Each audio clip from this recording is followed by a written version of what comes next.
Assalamualaikum warahmatullahi wabarakatuh. Dan salam sejahtera untuk kita semua.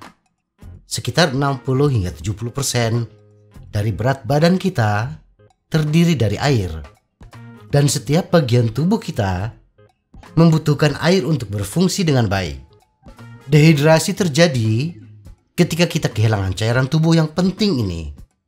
Kehilangan cairan tubuh ini bisa terjadi karena diare, muntah, berkeringat, atau kehilangan ketika kita pipis, seperti diabetes yang tidak terkontrol.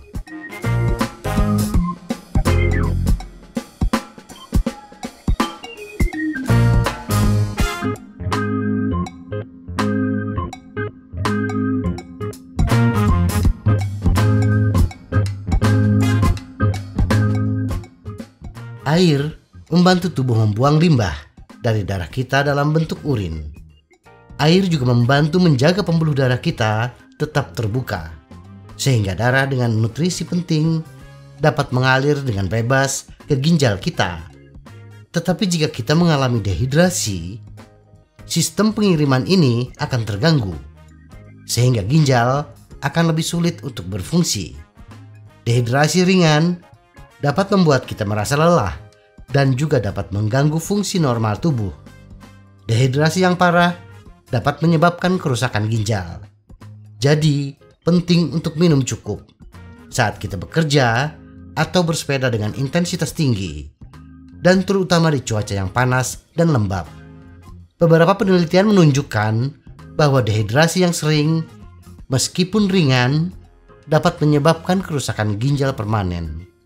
Dehidrasi dapat menyebabkan penumpukan limbah dan asam dalam tubuh, dan dapat menyumbat ginjal dengan protein otot atau mioglobin.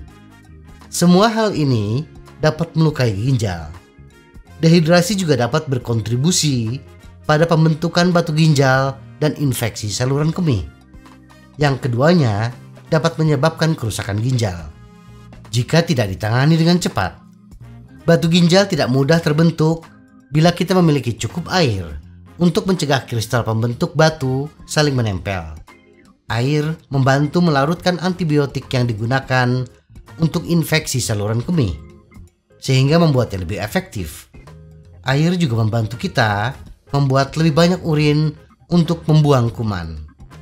Kita bisa mendapatkan gambaran kasar tentang seberapa baik kita terhidrasi dengan melihat urin kita. Jika warnanya kuning sangat gelap, mendekati coklat, itu mungkin berarti kita membutuhkan lebih banyak air.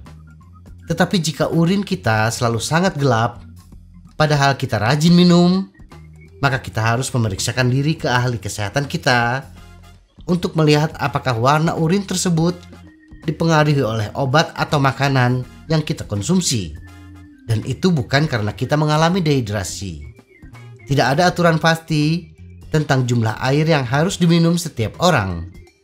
Kita semua memiliki kebutuhan air yang berbeda, tergantung pada perbedaan usia, iklim, intensitas olahraga, serta kondisi kehamilan, menyusui, dan penyakit. Jika kita mengalami gagal ginjal atau fungsi ginjal rendah, kita mungkin perlu membatasi asupan air dan cairan. Semoga informasi ini bermanfaat. Tetap sehat, salam goes.